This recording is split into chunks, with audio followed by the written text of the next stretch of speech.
Kabanata 1841 Naging berserk si Chen Ying. Ang mundo ay naging ganap na kulay abo kasama ang kanyang mabilis na paghina ng kamalayan. Ni hindi niya narinig ang lakas ng hangin nang bumagsak siya sa lupa. Hindi ko kayang patayin si Chen Yi, at hindi ko rin mapatay si Zhou Zuzi. Sa huli, wala akong magawa. Kuya, I'm sorry. Kuya, I'm sorry. I'm sorry. Lumitaw ang figure ni Yun Che sa madilim at kulay abong mundo niya at dinala niya ang mundo ng mga bulaklak sa bundok at berdeng kagubatan kasama niya. Anong pangalan mo? Pangalan, oh, pag-isipan ko. Orange, apple, hawthorn, peach, papaya, lychee, big mushroom, little mushroom, ant, elephant, camellia, Jasmine. Ah, nakuha ko. Ang pangalan ko ay Jasmine. Miss, kahit gusto mong magsinungaling, hindi ka dapat masyadong halata. Kung gayon, napagpasyahan na. Ang pangalan ko ay Little Jasmine. Ano, ito, paano ito naiiba? Siyempre iba, ang cute ni Little Jasmine. Tama, si Jasmine ang asawa ko. Wow, kaya ganito eh. Si Jasmine ang asawa ni Kuya, kaya si Little Jasmine dapat kay Kuya. Little sister-in-law, kung ganoon nga, si Kuya ang aking bayaw. Pagbati, Kuya. Noong una silang magkita, nilalaro niya itong parang fiddle, at ang ligaw at galit na tingin sa mga mata nito sa tuwing binaygo siya nito ay ang pinakamaganda at pinakamahalagang alaala, na sumama sa kanya sa madilim na kadiliman nitong mga nakaraang taon. Kung ang oras ay nagyelo sa panahong iyon. Ang ganda sana noon, mabilis na tinataka ni Zhou Zuzi ang sarili niyang sugat at nang iangat niya ang kanyang ulo. Ang una niyang nakita ay ang kanyang 6 na tagapangalaga, at ang kakilakilabot na eksena ng huling 6 na guardians ng Eternal Heaven God Realm ay nahati sa 2. Isang hampas ng espada ang pumutol sa 6 na guardians. Ang pag-atake ni KG ay naging sapat na hindi ka panipaniwala upang maitala sa mga talaan ng God Realm bilang isang gawa na labis na magpapagulat sa 1,000 henerasyon. Gayunpaman, hindi ito naging sapat upang patayin si Zhou Zuzi. Tai Han, Tai Zi. Inilahad ni Zhou Zuzi ang isang kamay, ngunit ang tanging nahuli niya ay ang lakas na patuloy na dumudugo mula sa kanilang mga katawan. Ang putol na katawan ng 6 na tagapag-alaga ay walang kapangyarihang nahulog mula sa langit at silang lahat ay may gulat at bigong mga ekspresyon sa kanilang mga mukha. Para bang hindi sila makapaniwala na sila, ang makapangyarihang tagapangalaga ng Eternal Heaven God Realm, ay namatay ng ganito. Ngayon, lahat ng mga batong panulok na sumuporta sa Eternal Heaven God Realm, ang Eternal Heaven Guardians, mga kasamang sumama sa kanya sa loob ng hindi mabilang na mga taon, ay bumagsak. Ipinikit ni Zhou Zuzi ang kanyang mga mata sa kalungkutan. Bigla niyang naramdaman na parang siya lang ang tao sa malawak at walang hangganang mundong ito at walang katapusang kalungkutan ang pumuno sa kanyang puso. Kahit na siya ay matagumpay na naghiganti, kahit na ang mga demonyo ay nawasak lahat, ang Eternal Heaven God Realm ba ay talagang may hinaharap pa rin. Nanlaki ang kanyang mga mata at isang maitim at masasamang hangarin sa pagpatay ang bumungad sa malayong KG. Habang nakatitig siya sa katawan nito na bumagsak sa lupa, ang puting horsetail whisk ay agad na sinipsip pabalik sa kanyang kamay. Isang hindi kapanipaniwalang baliw at nabalisa na Eternal Heaven na banal na kapangyarihan na mabilis na natipon sa loob nito. Napakalawak ng espiritual na mga pandaman ni Chi Wuyaw na malinaw. Niyang napagmamasdan ang natitirang bahagi ng larangan ng digmaan kahit na siya ay kasalukuyang nasasangkot sa isang matinding labanan sa Crimson Destruction Dragon God. Napuno ng alarma ang kanyang puso, ngunit ang galit na pag-atake ng Crimson Destruction Dragon God ay hindi nagbigay sa kanya ng silid upang huminga. Lalo pang hindi na tumutok sa pakikialam sa mga aksyon ni Zhou Zuzi. Ang tanging magagawa niya ay sumigaw ng may pananabik, iligtas si KG. Dapat alalahanin mo muna ang sarili mo. Ang Crimson Destruction Dragon God ay umungol habang ang kanyang mga mata ay halos lumuwa sa kanilang mga socket. Habang naglalaslas siya gamit ang kanyang makapal at malupit na mga braso, 2 marka ng kuko na daan-daang metro ang haba ay napunit sa hangin, ganap na nilamon si Chi Wuyaw sa isang domain ng Draconic Destruction. Munting prinsesa, sabay-sabay na sigaw ng 4 na natitirang Star Gods. Ang bawat isa sa kanila ay nakaharap sa hindi bababa sa 2 kalaban sa kanilang antas, at halos hindi na sila kumapit. Ang anumang mga distractions ay magpapalaki lamang sa panganib na nararanasan na nila at walang paraan upang maalis ang kanilang mga sarili mula sa kanilang mga laban upang iligtas si KG. Ang itim na malademonyong liwanag ay sumabog mula sa kamay ni Chen Yinger habang sinasalubong niya ang napakalaking draconic na enerhiya na nasa loob ng kamao ng Chi Dragon Emperor sa kanyang sariling suntok. Kung nariyan si Yun Che, marahil ay halos hindi na niya kayang kunin ang Chi Dragon Emperor ng mag-isa. Gayunpaman, alam niya na hindi niya magagawang magtagal ng labis sa kanyang pagkawala. Ang pag-aalalang sigaw ni Chi Wuyaw ay umalangaw sa kanyang mga tainga, at ang kanyang espiritual na mga pandama ay naramdaman ang pumuputok na layunin ng pagpatay ng Eternal Heaven God Emperor at ang nawawalang aura ni Kaiji. Ang makapal na puting liwanag ay nagsimulang sumilaw mula sa katawan ng Eternal Heaven God Emperor bilang isang masasamang mali siya. Napakalaki na ilang beses pa lang niyang naramdaman ang bagay na iyon sa kanyang buhay, sumikat sa kanyang mga mata. Ang kanyang horsetail whisk ay hamampas sa hangin at 12-12 puting energy beam na napapalibutan ng hugis karayong na mga fragment ng espasyo ang lumitaw at bumaril patungo kay Kaiji nang may makamandag na puwersa. Boom! Si Chen Yinger, na nasa likurang pana, ay biglang puwersahang inilihis ang kanyang enerhiya, at ang draconic na lakas ng Chi Dragon Emperor ay nadurog siya mismo sa gitna ng kanyang dibdib. Sa sumunod na sandali, bumulwak ang dugo mula sa bibig ni Chen Yinger. Ang kanyang katawan ay binalot ng matinding sakit na pakiramdam niya ay madudurog na ito, ngunit umikot pa rin siya sa himpapawid at pilit na nabawi ang kadiliman na malalim na enerhiya na katatapos lang kumalat at inilunsad ang kanyang katawan patungo kay Kaiji. Ang Chi Dragon Emperor ay huminto ng isang saglit bago siya agad na humabol. Ang kanyang kuko ay diretsyong bumaril sa likod ni Chen Yinger. Gayunpaman, isang lanta at sinaunang figure ang biglang lumabos sa kanyang harapan. Bang! Ang kuko ng Chi Dragon Emperor ay dumiretso sa Guzu habang ang kapangyarihan ng Hui Dragon Emperor ay sabay na hamampas sa kanya. Ang kakilakilabot na draconic na kapangyarihan ng dalawang makapangyarihang Dragon God Emperors ay walang awang pinalo sa bawat bahagi ng katawan ni Guzu. Ngunit hindi man lang niya inilipat ang kahit isang sentimetro at ang kanyang ekspresyon ay nanatiling tahimik gaya ng tubig sa ilalim ng isang sinaunang balon. Sa kabilang panig, ang Myriad Manifestations God Emperor ay nakikipaglaban kay Yanwan kasama ang Jade Dragon God at ang Sky Dragon God. Gayunpaman, sa kanyang lubos na sorpresa at pagkadismaya, hindi lang siya makalamang sa laban na ito. Lalong lumakas ang pagkabigla at pagkaalarma sa kanyang puso habang lumalakas ang laban. Ang mga pag-atake ni Yanwan ay lalong lumakas sa segundo at patuloy siyang nagpakawalan ng matinis na sigaw na nagbabantang masira ang kanyang puso at ang kanyang eardrums. Nagsisisi na siya sa pagpili sa kalaban na ito. Kung iisipin na siya, isang God Emperor, ay hindi makakakuha ng bentahe sa kanyang kalaban, kahit na siya ay nagtatrabaho kasama ang dalawang Dragon God. Kahit sino pa ang kalaban, isa pa rin itong hindi kapani-paniwalang kahihiyan na maranasan niya. Sa oras na ito namataan niya si Chen Yinger na bumaril sa hangin mula sa gilid ng kanyang mata. Nang makita niya ang pag-spray ng dugo mula sa kanyang bibig at napagtanto na sinusubukan niyang iligtas ang Heavenly Wolf Star God, isang masamang pag-iisip ang pumasok sa kanyang isipan. Humiwalay siya sa kapangyarihan ng Yama Devil ni Yanwan at biglang lumiko. Ang kulay abong espada sa kanyang kamay ay pumutok na may siksik at makinang na kapangyarihan ng bloodline ng kanyang Myriad Manifestations habang ito ay humahanggos patungo kay Chen Yinger. Bang! Isang kulay abong figure ang lumitaw sa kanyang harapan habang ang kulay abong espada ng Myriad Manifestation God Emperor ay kakaibang nagpalipat-lipat ng mga target at sa halip ay tumama sa isang matandang lalaki. Nang dumausdas ang espada sa kanyang katawan, ang kanyang Myriad Manifestation na banal na kapangyarihan ay marahas na sumabog sa loob. Sa halos parehong saglit, ang Chi Dragon Emperor at ang Hui Dragon Emperor ay hinayla din niya, halos parang kinukulam ang kanilang mga kaluluwa sa paggawa nito. Ang kapangyarihan ng tatlong makapangyarihang Diyos na Emperador ng Western Divine Region ay sumabog sa buong katawan ni Guzu ng sabay-sabay. Boom! Kahit sino sa tatlong Diyos na Emperador na ito ay maaaring sirain ang mga bituin sa isang pitik ng kanilang mga daliri. Gayunpaman, ang katawan ni Guzu ay hindi pa rin umuuga sa kanilang mga pag-atake. Siya ay malinaw na isang maliit at lantang matandang lalaki, at ang kanyang katawan ay naging medyo baluktot at baluktot. Ngunit sa sandaling ito, tila siya ay naging isang pinakamatibay at hindi nababasag na pader habang matigas ang kanyang ulo na binabantayan ng likod ni Chen Yinger. Nanatili siyang mapanghamon kahit nakaharap niya ang tatlong malalakas na emperador ng Diyos sa parehong oras. Nag-transform si Chen Yinger bilang isang stricken comet nang ang kanyang bilis ay umabot sa limitasyon nito. Papalapit ng papalapit si Kaiji, ngunit ang pumapatay na mga sinag ng puting liwanag ni Zhou Zuzi ay halos umabot na rin sa kanya. Tahimik siyang umungol habang iniaalis ang isang braso, ang Divine Oracle ay pumutok pasulong na parang isang tumataman na ahas. Agad itong umabot sa 12-12 kilometro habang lumampas ito sa bilis ng mga sinag ng Eternal Heaven na Divine Power at pumalibot sa Kaiji. Pagkatapos noon, marahas niyang itinapon siya sa direksyon ng Dragon Emperor of Absolute Beginning. Basag! Ang Divine Power ng Eternal Heaven ay sumabog sa kalawakan na napuntahan ni Kaiji sa isang iglap lang kanina.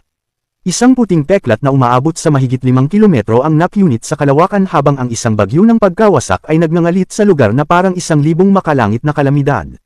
Boom! Ang Dragon Emperor of Absolute Beginning ay nagpakawala ng isang paputok na dagandong nang marahas niyang binasag ang ulo ng Asher Dragon God sa lupa sa pamamagitan ng pag-swipe ng kanyang naglalakihang kuko.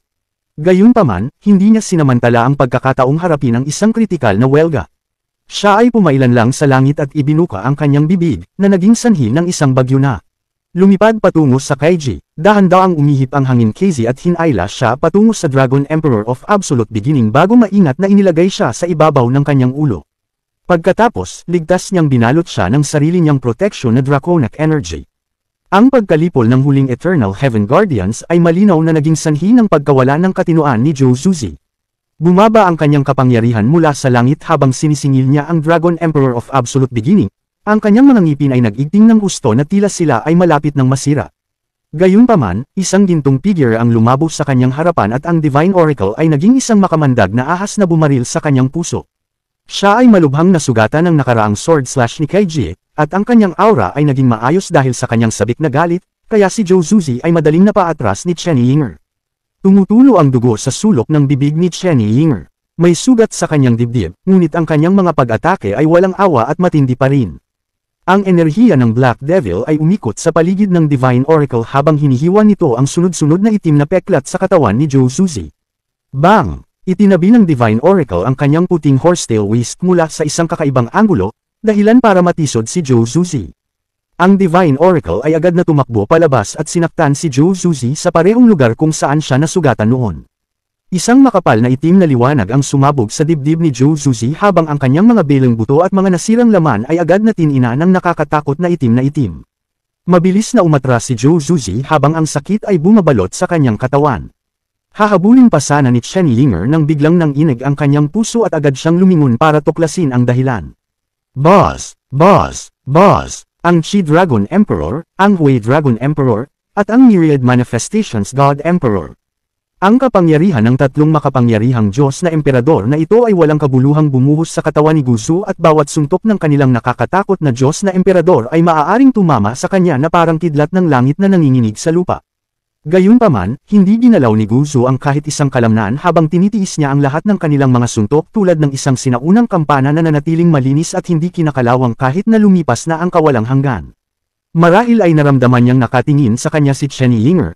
Ngunit sa wakas ay naningkit ang mga mata ni Guzu habang ang isang nakakagulat na malakas na sinag ng puting liwanag ay lumabas mula sa kanyang katawan ng walang anumang babala. Habang tinatamaan ng puting sinag ang tatlong makapangyarihang emperador ng Diyos, parang 1,000,000 martilyo ang nabasag sa kanilang mga katawan at pinasabog sila sa malayo. Tinitigan nila si Guzu na may mukhang naguguluhan na pagkabigla habang ang kanilang mga manhid na braso ay nagsimulang pumipintig sa sakit. Uncle Gu, naramdaman ni Chen Yinger na sumikip ang kanyang puso sa kanyang dibdib, at saglit, hindi siya makahinga. Ayos ka lang, tama. Walang tunog na umaagos ang dugo mula sa bibig, ilong, tainga, at mata ni Guzu, ngunit patuloy siyang nakatalikod kay Chen Yinger. Ayaw niyang makita siya nito sa ganitong estado. Miss, hininga niya ang salitang iyon sa mahinang bulong. Ang kanyang tinig ay kasing kalmado at kalmado gaya ng dati, ngunit ito ay parang marupok na parang sinaunang dahon na nanginginig sa hangin. Hindi na ako makakapaglingkod sa tabi mo pagkatapos ng araw na ito, kaya dapat. Bago pa man siya makatapos, ang kanyang lantang katawan, na kanina lang ay nakatayong mapagmataas at nakatayo, ay lumukot.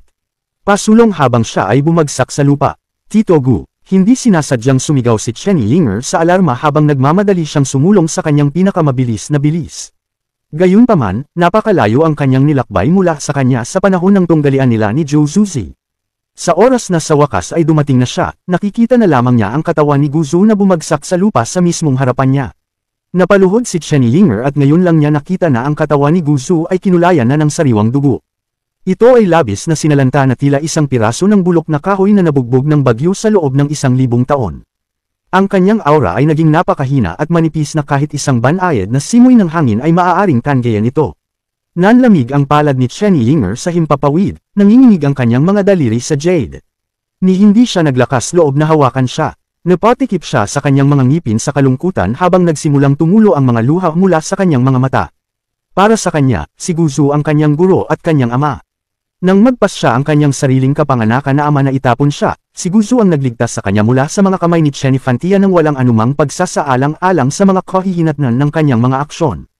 Nang siya ay bumalik pagkatapos mahulog sa demonyo, siya rin ang tumayo sa tabi niya nang walang kahit katiting na pag-aalinlangan, anuman ang kanyang katayuan o sitwasyon, at ngayon, ginamit niya ang sarili niyang katawan para hadlangan ang pag-atake ng tatlong makapangyarihang Diyos na emperador para sa kanya.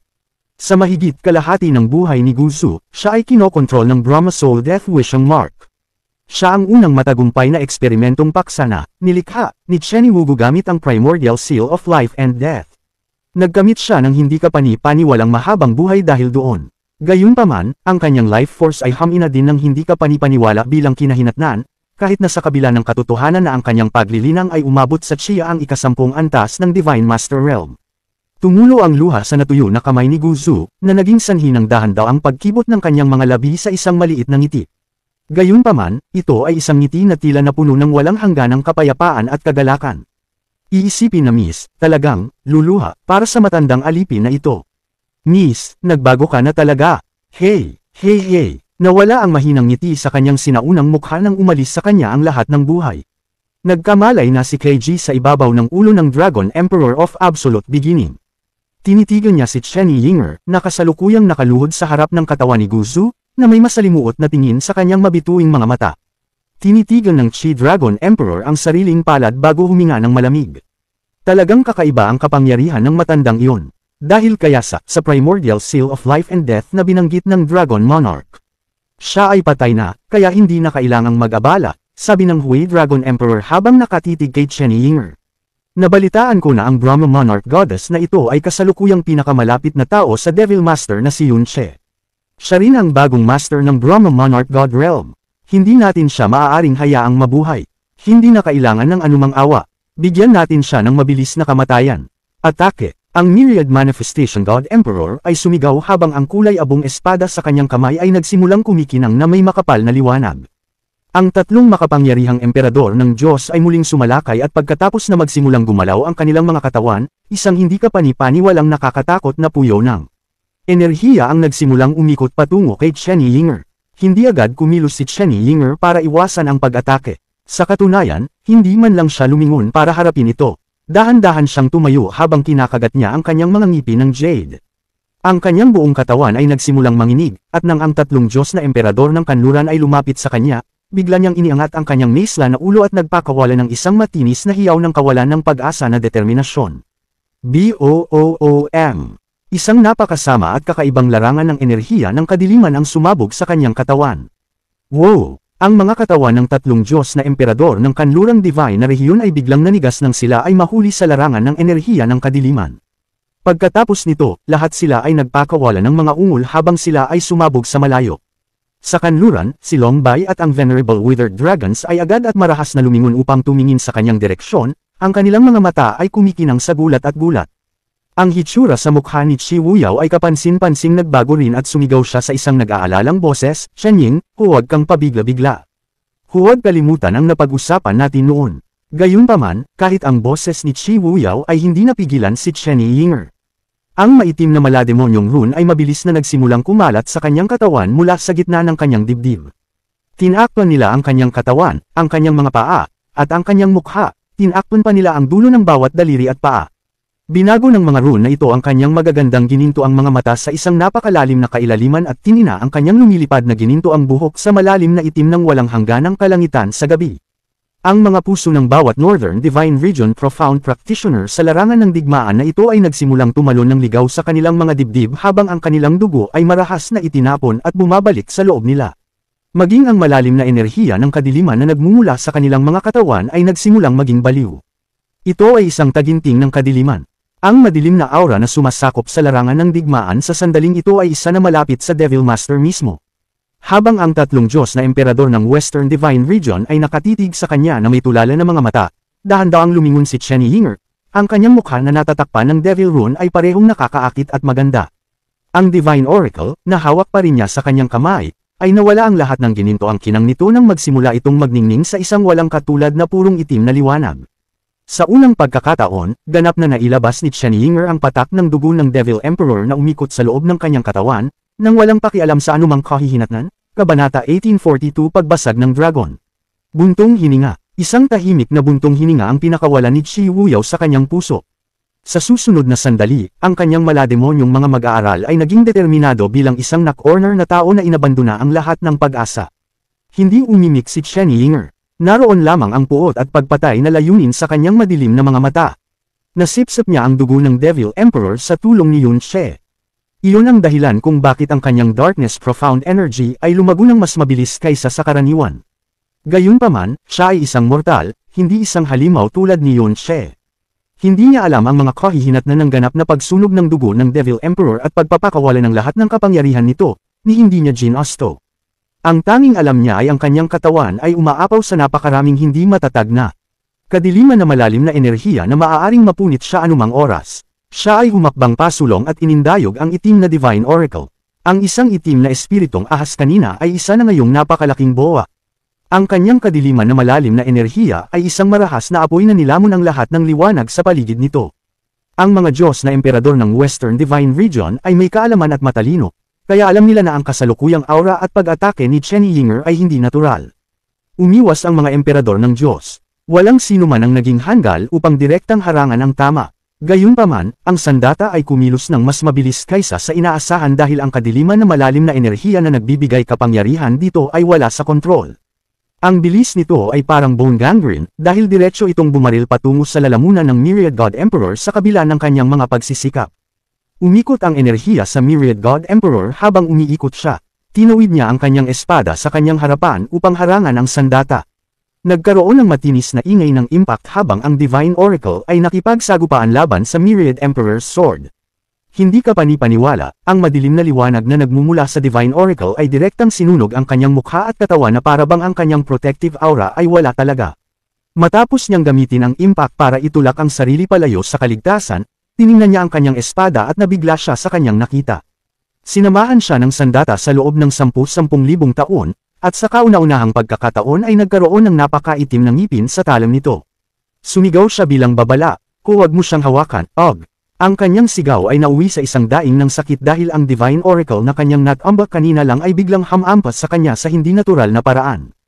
Ang kanyang mabilis na reflexes ay nagligtas sa kanya mula sa pagkabasag ng kanyang ulo na parang pakwan, ngunit nagdusa pa rin siya ng malalim na sugat sa kanyang noo. Sabay-sabay na bulalas ng Chi Dragon Emperor at Hui Dragon Emperor. Lalapitan nila si Chen Yinger hanggang sa makita nila ito. Ang mga Diyos na emperador ng kanlurang banal na rehiyon ay nagtataglay ng pinakamalakas na proteksyong enerhiya sa mundo bilang isang bagay ng kurso. Kinailangan ng hindi kapani-paniwalang dami ng pagsisikap para lang masira ang kanilang mga depensa, lalong hindi masubitan ang kanilang mga katawan.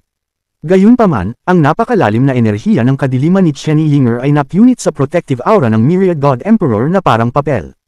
Ito ay ang pinagmulan ng dugo ng Heaven Smite ng Devil Emperor. Ang kapangyarihang natamo mula sa pagsunog nito ay isang kapangyarihan na halos lumampas sa mga limitasyon ng eroplanong ito. Sa pinakakaunti, hindi ito isang bagay na maaaring ipagtanggol ng isang emperador ng Diyos. Maaari lamang itong tumagal ng napakaikling panahon, at ang presyo ay malamang na mas masahol pa para sa burner mismo kaysa sa kaaway. Sa pinakamagandang sitwasyon, maaaring hamina si Chen Yinger sa loob ng ilang taon. Sa pinakamasamang sitwasyon, maaaring permanenteng masira ang kanyang paglilinang. Maghintay hanggang sa mawalan siya ng kapangyarihan. Utos ni Longbai sa mababang tono. It was too late though. Isang chorus ng blood-curdling screams ang pumutok sa hangin pagkatapos niyang matapos. Ang bagong Divine Oracle ay nagtataglay ng hindi likas na malawak na hanay ng pag-atake. Ang tatlong Diyos na emperador ay nakatakas pagkatapos na umatras ng buong bilis, ngunit ang apat na Divine Master Chi Dragon na nasa likod ni Chen Yinger ay hindi gaanong pinalad.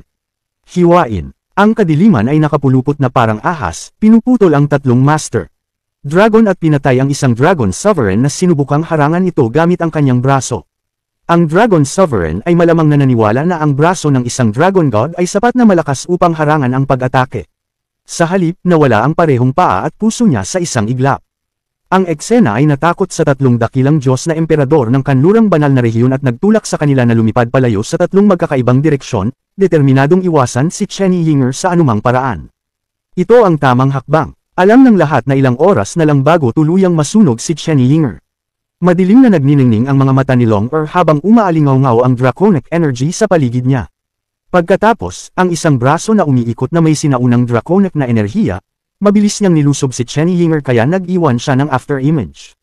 Sa wakas, isa sa 5 Venerable Withered Dragons ay nagpasya na kumilos laban sa hindi likas na makapangyarihang si Chenny Yinger. Ang kanyang draconic pressure ay sobrang nakakatakot kaya nayanig ang puso ng lahat at maging timundo niya mismo. Si Chenny Wugo ay nakikipaglaban sa Killing God Emperor nang mangyari ito. Ang una ay biglang pinilit ang Killing God Emperor na paalis sa pamamagitan ng isang hampas ng palad at diretsyong nag-teleport para kay Long-er. Iniunat ng Killing God Emperor ang kanyang mga braso, ngunit binawi ang kanyang kapangyarihan pagkaraan ng ilang sandali. Pagkatapos, humarap siya kay Chenny Bingzo. Ang Brahma Ancestor ay kasalukuyang nakikipaglaban sa kanyang 4 na Ink Killens. Alam kong walang kapantay ang lakas ko para sa iyo, matandang kaibigan. Sana'y huwag mong isipin na makipagtulungan ako sa aking mga nasasakupan para pasunurin ka. Hehe, bahagyang tumawa si Chenny Bingzo. Isang karangalan ng aking buhay na magawang labanan ang 5 dakilang Killens ng sabay-sabay.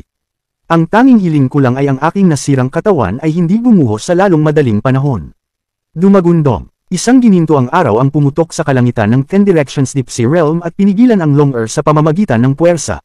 Dahan-dahan, ang Venerable Withered Dragon ay humarap sa kanyang umaatake. Alam ni Chenny Wugo na kailangan niyang gawin ang lahat kung magkakaroon siya ng pagkakataong pigilan si Long-er. Kaya, pinasiklab niya ang lahat ng kanyang dugong Brahma, pinakawalan ang lahat ng kanyang kaluluwang Brahma, at ipinatawag ang gininto ang imahe ng isang Brahma Emperor sa kanyang buong katawan. Pati ang kanyang mga mata at balat ay kinulayan ng kulay ginto.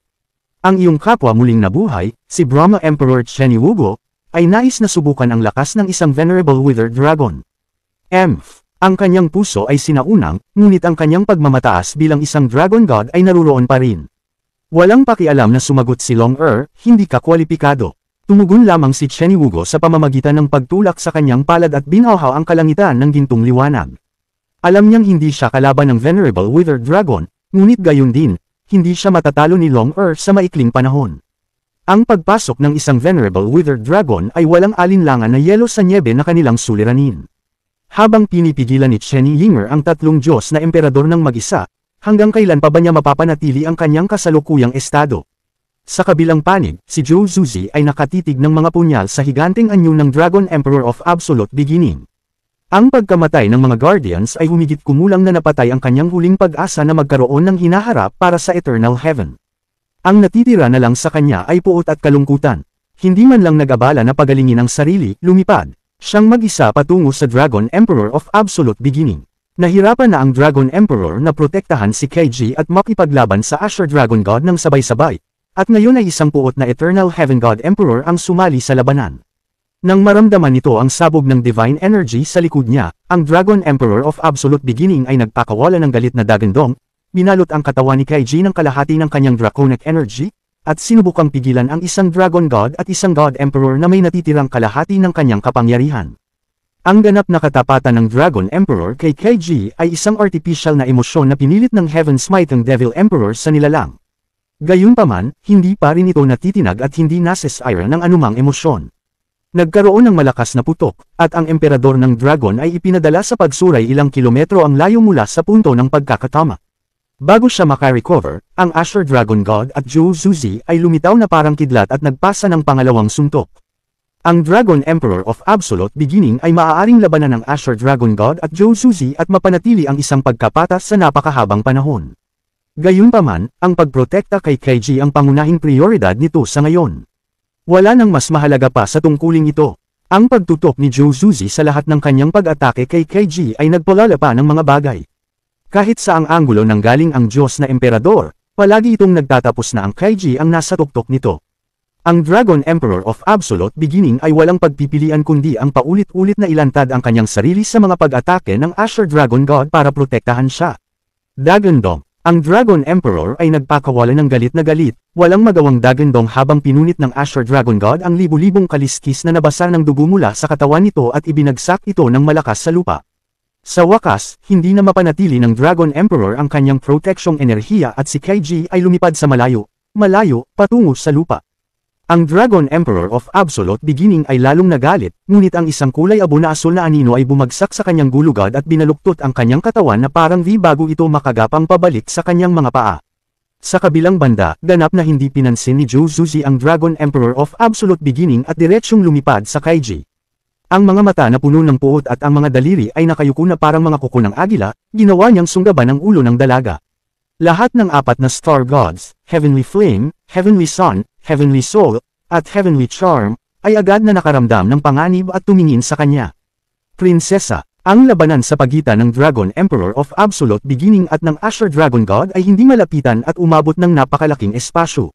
Ngayon na ang Dragon Emperor ay pinigilan ng Asher Dragon God, wala nang natitira upang iligtas si Kaiji. Sa sandaling iyon, nang hindi nakikipagpalitan ng anumang salita o iniisip kan-inuman, nakinig sila sa dugo ng Star God sa loob ng kanilang mga ugat, at dumating sa pareho, mabangis na determinasyon. Sa ngayon, lahat ng apat na Star Gods ay napuno ng dugo at mga sugat. Sa karaniwan, mahihirapan silang ipagtanggol ang kanilang sarili, lalong hindi makalaya sa kanilang mga kalaban at lumipad upang iligtas si Kaiji. Maliban kung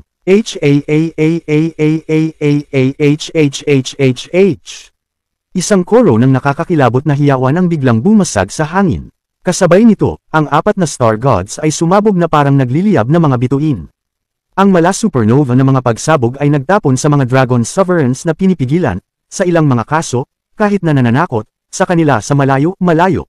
Sa bilis na higit sa pinakamabilis na meteor, apat na starlight ang pumutol sa hangin at kalawakan at diretsyong lumipad para kina Jozuzi at Kaiji. Dahan-daang tumangala si Kaiji. Ang pinakamakinang naliwanag ng bituin sa mundo ay bumaha sa kanyang nataranta na mga mag-aaral. Munting prinsesa, ang mainit at mapayapang boses ng Heavenly Flame Star God ay pumasok sa kanyang mga tainga. Alam namin na ang aming mga kasalanan ay hindi mapapatawad. Ito ang tanging paraan upang mabayaran namin ang ilan sa mga ito. Ito na ang huling regalo namin sa iyo. Hindi mo ito maaayawan, okay? Mapagmahal at malungkot na sabi ng Heavenly Charm Star God. Ang Heavenly Flame Star God ang unang dumating. Napakabilis niyang kumilos, at ang kanyang pressure ay hindi kumikilos kaya walang paraan si Jozuzi para maiwasan siya. Ang tanging magagawa niya ay mag-cross ang kanyang mga braso at mag-ipon ng sapat na lakas upang masira ang espasyo sa kanyang harapan. Dumagundong. Nagkaroon ng pagsabog ng liwanag ng bituin, at ang Heavenly Flame Star God ay bumalik sa abo ng ganoon lang. Kahit si Jozuzi ay hindi makayanan ng supernova na nalampasan ang kapangyarihan ng isang Star God. Ang Diyos na Emperador ay agad na dumyugo mula sa lahat ng kanyang mga orifice at dumulong sa kalangitan na parang tumbleweed. Bago niya mabawi ang kanyang sarili, isa pang dalawang starlight ang bumungad sa kanya sa parehong paraan. Si Jozuzi ay naging Diyos na Emperador sa loob ng 10,000 taon, kaya mabilis siyang nakapag-react. Pinilit niyang lunukan ang umaagos na dugo sa kanyang lalamunan, ipinatawag ang basag na Armillary Bell, at inilipat ang lahat ng kanyang kapangyarihan sa banal na artifact. Agad itong lumubog hanggang 3,000 metro at lumipad patungo sa Heavenly Sun at Heavenly Soul. Kaboom! Ang liwanag na nabuo mula sa pagsabog ay halos mabulag ang mga mata ni Jozuzi, ngunit napuno ng init ang mga mata at kaluluwa ni Kaiji. Ang Armillary Bell ay nag-distort ng husto, at ang crack na ginawa ni Kaiji kanina ay lumawak sa hindi kapani-paniwalang bilis. Pagkatapos, isang boom na parang ang pagbagsak ng langit mismo sa ibang pagkakataon, ang natitirang liwanag ng bituin ay tumama sa Jozuzi Square sa solar plexus, nag-drill ng nakakatakot na mga butas sa kanyang malubhang na sugatan na katawan, at dinurog ang kanyang mga organo sa punto kung saan sila ay nawala sa kinalalagyan. Malakas na bumagsak si Jozuzi sa lupa at walang tigil na samukan ng dugo. Sa sandaling ito ang Heavenly Wolf Devil Sword ay lumipad pabalik sa mga kamay ni Kaiji. Ang ulo ng lobo sa dulo ng espada ay muling binuksan ang mapaghiganti at dagwang mga mata nito. Dahan-dahan siyang bumangon. Kahit papaano, nakahukay siya ng reservoir ng Dark Heavenly Wolf na divine power mula sa kanyang maliit at pagod na katawan. Napailing siya sa hangin at lumipad patungo kay Jozuzi. Pagkatapos ay nagpakawala siya ng mahina at maput na ungol at ibinato ang kanyang espada sa nakaluhod na emperador ng Diyos. Biglang tumangala si Jozuzi at hinawakan ang espada gamit ang dalawang kamay, pinipigilan ito. Ang mga mag-aaral ni Kaiji ay maitim at mapaghiganti. Ang lobo sa likod niya ay kumikislap ngunit marahas. Kahit na siya ay mahina, ang puwersa sa likod ng kanyang espada ay isang bagay pa rin na makikita. Dumyugo si Jozuzi mula sa kanyang mga palad, at ang kanyang mga braso ay dahan-dahan ngunit tiyak na sumusuko sa ilalim ng presyon. Gayunpaman, nagawa niyang ipunan ang kanyang lakas sa kalaunan at itulak pabalik si Kaiji. Sa kasamaang palad para sa kanya, ang paghinga ay tumagal lamang ng kalahating oras ng paghinga. Ang kanyang mga lumawak na pupil ay lumiit sa laki ng isang karayom, dahil ang isang huling liwanag ng bituin ay papalapit sa kanya ng napakabilis. Hindi kumikilos sa kapangyarihan ng Heavenly Wolf, napapanood lamang ni Joe Suzy ang liwanag ng bituin ng kawalan ng pag-asa na lumilipad palapit sa kanya. Boom! Ang bituin ay naging isang supernova, sinisira ang huling protective aura ni Joe Suzy at nag-spray ng kanyang dugo kung saan-saan. Gayunpaman, hindi lamang hindi napinsala ng pagsabog si Kaiji kahit kaunti, naramdaman ng dalaga na parang may dumidiin sa kanyang mga pisngi gamit ang mainit na kamay. Isang luha ang damaloy nang walang tunog sa kanyang mga pisngi, at ang makinang na liwanag ng bituin ay tuluyang nawala sa wala. Ibinaba ni Kaiji ang kanyang espada. Sa 12 Star Gods, ang Heavenly Wolf na lang ang natitira ngayon. Kaboom! Sa pagkakataong ito, walang natitira si Joe Suzy para ipagtanggol ang sarili. Ang kanyang dibdib na lukab ay nalukot sa ilalim ng indayog, at hindi bababa sa kalahati ng kanyang mga buto at tadyang sa dibdib ay nabasag ng sabay.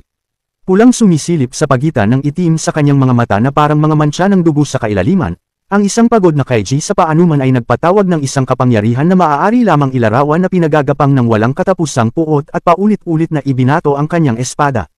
Boom! Nabasag ang kanang braso ni Joe Suzy.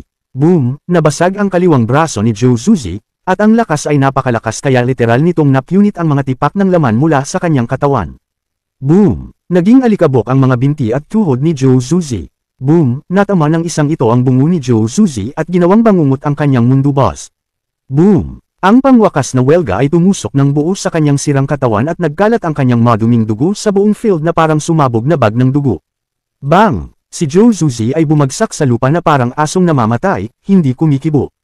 Gayunpaman, nanginginig pa rin ang kanyang mga talukap, at may aura na nagpupumiglas na parang namamatay na isda sa dalampasigan. Ang katapusan ng lahi ng Diablo ay nangyayari sa harap mismo ng kanyang mga mata, at tumanggi siyang mamatay hanggang sa nasaksihan niya ang katapusan nito. Kasabay nito, ang Heavenly Wolf Devil Sword ay bumagsak sa lupa at gumawa ng ingay na parang gumuguhong bundok. Kulay abo ang mga mata at hindi nakatutok, nasubsob si Kaiji sa kanyang espada at bahagya na lamang napigilan ang sarili na bumagsak sa isang ganap na nakaluhod na posisyon. Nararamdaman niya na ang tipak ng aura ni Joe Suzy ay nahihirapan pa ring mabuhay, at wala siyang ibang hinangad kundi ang bumangon at wakasan ito minsan at para sa lahat. Gayunpaman, ang kanyang mga bisig, hindi, ang kanyang buong katawan ay hindi na nararamdaman na para sa kanyang sarili, at kahit na ang pagdilat ng kanyang mga mata ay halos maubos ang lahat ng kanyang lakas at lakas. Sis, ako, pagod na pagod.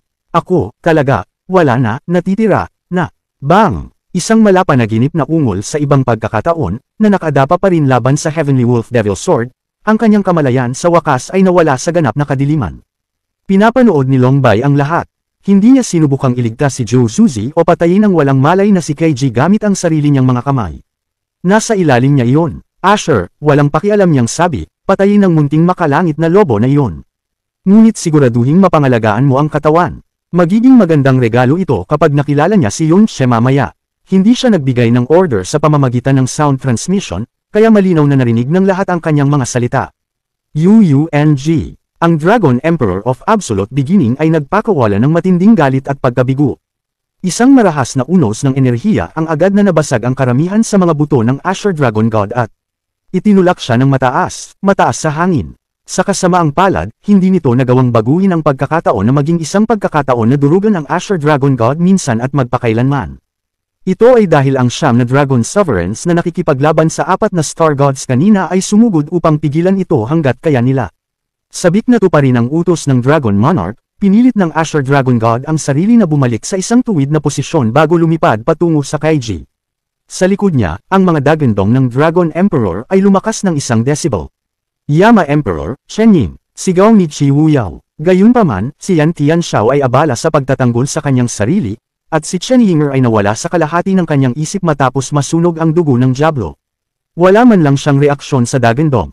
Si Chi Wuyao ay biglang bumaba sa lupa, ngunit ang Crimson Destruction Dragon God ay hindi siya hahayaang makatakas bilang isang bagay. Isang pulang-pula na dumi na tila nag-aapoy sa walang katapusang apoy ang biglang lumitaw mula sa kanyang katawan, at sumigaw siya, hindi ka makakatakas. Devil Queen. Biglang huminto si Chi Wuyao at humarap kay Long Fei, ang kanyang mga mata ay kumikinang sa isang demonyong liwanag. Minsang sinabi ni Chi Wuyao na sinuman na ang kaluluwa ay pinagpiestahan ng kanyang demonyong kaluluwa noon, kahit na ito mismo ang Crimson Destruction Dragon God, ay matroma sa karanasan. Sinabi niya na hindi niya ito magagawang harapin siya ng walang takot hanggang sa isang napakatagal na panahon mamaya. Tama siya, ngayon pa lang parang isang malisyosong ahas ang pumipilipot sa loob ng kanyang pride. Ito ang dahilan kung bakit siya ay sumumpa na sirain siya, ang pinagmula ng kanyang takot at kahihiyan gamit ang kanyang sariling dalawang kamay. Ngayon, pagkatapos niyang makita ang sobrang pamilyar na ningning sa mga mata nito, kaagad at likas na pinrotektahan ng Crimson Destruction Dragon God ang kaluluwa ng kanyang dragon. Para siyang ibon na natakot sa kumag ng pana. Sa sandaling ito, lumitaw ang asul na sinag ng espasyo wala pang 30 metro ang layo sa likod ng Crimson Destruction Dragon God at tumusok sa kanyang leeg. Nangyari ito nang biglaan at hindi inaasahan. May zero sign kung ano pa man hanggang sa nangyari ito. Kalimutan ang iba, kahit si Long Fei mismo ay hindi ito napansin sa kabila ng pagiging malapit sa ambush. 30 metro na lang ang distansya sa pagitan ni Long Fei at sa kakaibang reaksyon, hindi pa banggitin na ang kanyang atensyon ay ganap na nakatuon kay Chi Wuyao. Ito ay dumating bilang isang kumpletong sorpresa. Ang mas mabuti pa, ang malamig na sinag ng kapangyarihan ay tumagos sa di umano'y hindi malalampasan na katawan ng isang dragon god ng madali. Ding! Isang singsing ng yelo ang nagbuklod sa kapangyarihan ng Crimson Destruction Dragon God bago niya ito matipon. Ding! Ang pangalawang singsing ng yelo ang nagbuklod sa lahat ng ugat sa itaas niyang katawan. Ding! Ang ikatlong bigas ng yelo ay nagtulak pababa sa kanyang pangalawang pagtatangka na muling ihatid ang kanyang kapangyarihan, at ding ding ding ding ding ding ding. Nagsimula ito sa sugat sa kanyang leeg, at nauwi sa lahat na nababalot ng yelo. May kabuuang 18 singsing ng yelo ang nagyelo sa kanyang kapangyarihan, sa kanyang dugo, sa kanyang mga ugat, sa kanyang mga buto, sa kanyang malalalim na ugat, sa kanyang kamalayan, sa kanyang mga paa at higit pa ng napakabilis na ang mga hindi nakaharap sa eksena ay hindi man lang nagkaroon ng oras upang ibalik ang kanilang mga ulo. Ang Crimson Destruction Dragon God ay naging yelo bago siya naging yelo kayang tumugon o maglagay ng anumang makabuluhang pagtutol. Tapos, bang! Muling umawit ang espada, at sumabog ang mga singsing. Ang nagyelo na Crimson Destruction Dragon God, ang pisikal na katawan na pangalawa lamang sa kapangyarihan kay Long Bai, ay nabasag ng parang panaginip, malabughaw na mga piraso. Gayunpaman, ang asul na figure na gumawa ng lahat ng ito ay hindi pa tapos. Pinutol nila ang kalawakan sa imposibleng bilis at dinala ang kanilang espada patungo sa Asher Dragon God sa susunod. Sa isang iglap lang nangyari ang lahat. Walang sino man ang malapit na mabilis na sumigaw bilang babala. Sa oras na lumingon ang Asher Dragon God sa pagkabigla, ang nakita lang niya ay ang Crimson Destruction Dragon God na nabasag sa 1,000,000 piraso, at isang asul na liwanag na ilang pulgada lang ang layo mula sa kanyang ulo. Bang! Ang Snow Princess Sword ay tumama sa Asher Dragon God ng gusto sa noo at pumutok sa 1,000 metrong kalawakan ng yelo, Kabanata 1843 Walang hanggang madilim na dugo at kaluluwa, isa. Dagandong Alternasyon. Isang malakas na dagandong ang nakawala sa lalamunan ng Asher Dragon God. Ang nagyayelong liwanag ay mukhang maganda, ngunit ito ay sumabog ng 3 metrong lapad na butas sa kanyang ulo at napuno ito ng higit pang yelo bago pa man tumalsik ang kanyang dugo mula sa sugat. Ang nagyayelong enerhiya ay patuloy na tatatakan ang higit sa kalahati ng kanyang sumisigaw na kaluluwa. Nagsimulang kumalat ang hindi mabilang na nagyayelong bitak mula sa kanyang kaluluwa. Kung hindi siya Dragon God, kung tao lang siya sa parehong antas ng kapangyarihan, ang kanyang bungo ay nabugbog na sa nagyayelong pira-piraso. Biglang isang mas malakas na dagandong ang sumabog mula sa malapit. Ang Dragon Emperor of Absolute Beginning ang nagpasabog ng aura at dugo nito, na pinaalis ang 9 na Dragon Sovereigns na natulala sa biglaan, marahas na pagliko ng mga pangyayari. Hindi ito nag-aksaya ng oras sa pag-usad patungo sa sumisigaw na Asher Dragon God, na inilagay ang kanyang mapaminsalang kapangyarihan sa kanyang mga talon, at tinamaan siya ng gusto sa ulo. Boom! Boom! Boom! Sa kasagsagan nito, ang nagyayelong enerhiya ng Ice Phoenix ay nagpalamig hindi lamang sa bungo ng Asher Dragon God, kundi pati na rin sa kanyang kaluluwa. Ang kanyang nagyelo na mga pag-iisip ay naging kakaibang tamad, at ang hindi pa nagyelo na mga pag-iisip ay ginagawa ang kanilang makakaya upang itaboy ang ginaw. Sa makatuwid, siya ay ganap na walang pagtatanggol ng ang Dragon Emperor of Absolute Beginning ay paulit-ulit na sinaktan siya. Ang kanyang bungo, ang kanyang mga buto sa pisngi, at ang kanyang leeg ay pumutok sa ilalim ng pag-atake ng paulit-ulit.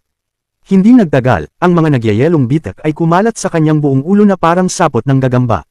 Walang sinuman, kahit na si Long Bai ay sinubukang iligtas ang nawawalang pag-asa na Asher Dragon God. Ito ay dahil nabigla sila sa biglaang pagkamatay ng Crimson Destruction Dragon God, at ang kanilang mga eyeballs ay ganap na damaykit sa nagyayelong figure na pumatay sa kanya. Sa katunayan, lahat ng mga labanan na nagaganap sa buong 10 Directions Deep Sea Realm, hindi kasama ang Dragon Emperor of Absolute Beginning na nanakit sa Asher Dragon God, ay biglang tumigil. Big, kuya, nauutol na sabi ng Sky Dragon God. Impossible. Sa unang pagkakataon, Ang White Rainbow Dragon God ay tumanggi na paniwalaan ang kanyang paningin at espiritual na pangunawa kahit na ano. Ang nagyayelong figure ay naglaan ng kanyang oras upang ipakita ang kanyang sarili. Ngayon lang siya ganap na nagpakita sa harap ng lahat. Nakasuot siya ng simpleng puti, ngunit napakaganda at kaaya-aya na para siyang diyosa na bumaba mula sa langit. Ang kanyang mga mata ay parang nagyayelong lawa, ang kanyang buhok ay parang nagsasayaw na yelo, ang kanyang balat ay parang mga snowflake, at ang kanyang mga labi ay parang namumulaklak na cherry. Hindi na niya kailangang magsalita o mag-pose. Ang mismong pag-iral niya ay ang perpekto, parang panaginip na imahe ng isang ipinagmamalaki na reyna ng yelo. Maraming tao ang pamilyar sa kanyang outline, sa kanyang aura at sa kanyang mukha. Iyon ang dahilan kung bakit siya nagulat sa kanila ng higit pa kaysa sa pagkamatay ni Long Fei. Ang draconic aura ni Long Bai ay tumaas ng husto. Ito ay dahil ang babaeng sumasalamin sa kanyang mga mag-aaral ay dapat na matagal na nawala. Siya si Mu Xuanyin. Ding! Ang Snow Princess Sword ay bumalik sa mga kamay ni Mu Xuanyin na may malambot na singsing. Ang dalisay at makikinang na mga piraso ng yelo na nakapalibot sa kanya at ang kanyang espada ay nakadagdag lamang sa kanyang misteryoso at phantasmal na hitsura. Natigilan ang Killing God Emperor. Natigilan ang Blue Dragon Emperor. Ang mga Dragon Gods ay mukhang mahuhulog na ang kanilang mga eyeballs mula sa kanilang mga eye socket, at si Kang Shitian ay halos mawala ng kontrol sa kanyang sarili at nahulog mula sa langit. Kahit ang kalahating baliw na si Chen Yinger ay nakatitig sa kanya nang hindi makapaniwala.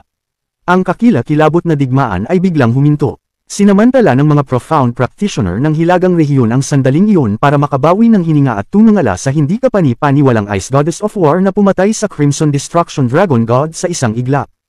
Pinakalma ni Chi Wuyao ang kanyang paghinga at tumingin kay Mu Xuanyin, ang pinakapamilyar na tao sa kanyang buhay. Napangiti siya. Alam kong hindi mo ako bibiguin kapag ginawa mo ang iyong paglipat. Sa lahat ng naruroon, siya lang ang nakakaalam kay Mu Xuanyin mula pa noong una. Ito ay dahil alam na alam niya ang katawan at kaluluwa ni Mu Xuanyin, napakahusay na kaya niyang muling likhain ang bawat bakas ng kanyang balat, at ang bawat kirot ng kanyang nagyayelong kaluluwa mula sa memorya. Kilalang kilala niya siya na, nang walang anumang pakikipag-ugnayan, maaari siyang lumikha ng perpektong pagkakataon para kay Mu Xuanyin na patayin ang Crimson Destruction Dragon God nang kumilos na ang huli. Sino? Ang babaeng ito. Tanong ni Long Yi. Ang mga alon ay nakasakay sa likod ng kanyang mga mag-aaral, at isang bagyo ang nagngangalit sa kanyang puso. Siya ay isang venerable withered dragon. Ang mga pandama na ipinagkaloob sa kanya ng kanyang malakas na draconic na kaluluwa ay hindi makapangyarihan. At gayon pa man ay nabigo siyang makita kahit isang bakas ng babaeng ito. Ang buong 10 Directions Deep Sea Realm ay nasangkot sa labanan ngayon. Ang bawat tao ay naghahadya sa paligid ng kanilang Divine Master na kapangyarihan sa lahat ng dako. Sa pagkakaalam niya, halos imposibleng itago ang sarili ng perpekto sa gayong kapaligiran. Ito ay hindi binanggit na si Lc Ong Fei ang kasalukuyang numero 1 Dragon God ng Dragon God Realm. Ang kanyang kapangyarihan at kaluluwa ay nasa parehong antas man lang ng 5 Venerable Withered Dragons, ngunit hindi niya napansin na nasa loob siya ng 30 metro mula sa kanya hanggang sa huli na ang lahat, kahit 1 milyong, imposible, ay hindi sapat upang ilarawan ang kanilang nararamdaman. Hindi bababa sa, wala ni isa sa 5 Venerable Withered Dragons ang makakagawa ng ganoong gawa sa kabila ng pagkakaroon ng daan-daang libong taong karanasan sa ilalim ng kanilang sinturon. Si Yunche ang unang tao na matagumpay na nakabisado ang Moonsplitang Cascade. Gayunpaman, si Mu Xuanyin ang nagtulak sa kakayahan nitong maglihim sa ganap na limitasyon. Nang mamana ni Yunche ang kapangyarihan ng Phoenix ng Nirvana, ito ay sa pamamagitan ng mga fragment ng kaluluwa ng Phoenix Spirit. Binuhay nito si Yunche, ngunit hindi nito nagawang gisingin ang kanyang dating kapangyarihan at iniwan siyang pailay. Kung hindi dahil sa Divine Miracle of Life at tuluyang isuko ni Yun Wuxan ang kanyang Heretic God Talent, siya ay baldado pa rin hanggang ngayon. Gayunpaman, ang muling pagsilang ng Ice Phoenix na si Mu Xuanyin ay resulta ng pangunahing banal na kapangyarihan ng Nirvana na ipinagkaloob sa kanya ng Ice Phoenix Spirit mismo. Ito ay hindi perpekto tulad ng natanggap ni Yunche, ngunit ito ay sa huli ay isang banal na pinagmulang kapangyarihan. Hindi lamang nito binigyan si Mu Xuanyin ng bagong buhay, ito ay lubhang nadagdagan ang kanyang malalim na enerhiya, ang kanyang enerhiya ng kaluluwa, at lalo na ang kanyang karunungan sa divine power ng Ice Phoenix. Masasabi pa nga ng isang tao na si Mu Xuanyin ay ang Ice Phoenix dahil ang lumang Ice Phoenix Spirit ay pumanaw, at pareho niyang namana ang Ice Phoenix Origin Power at Ice Phoenix Divine Soul. Siya si Mu Xuanyin, bulong ng Blue Dragon Emperor. Pero hindi ba siya namatay? Nagulat ang Killing God Emperor. Hindi mabilang na mga pangaang sabay na tumama sa metaphorical na sahig. Matagal ng panahon na ang nakalipas, maraming Diyos na emperador at mga hari ng kaharian ang nakasaksi kay Mushwani na ipinagtanggol si Yun She hanggang sa kamatayan sa labas ng Blue Pole Star. Sa katunayan, si Long Bai ang mismong nagsagawa ng nakamamatay na suntok. Ang lahat ng naruroon sa araw na iyon ay nadama ang kanyang aura ng buhay na ganap na nawala sa wala. Kaya, paano siya nabuhay? At paano naging mas malakas ang kanyang nagyayelong aura ng ilang beses kaysa dati?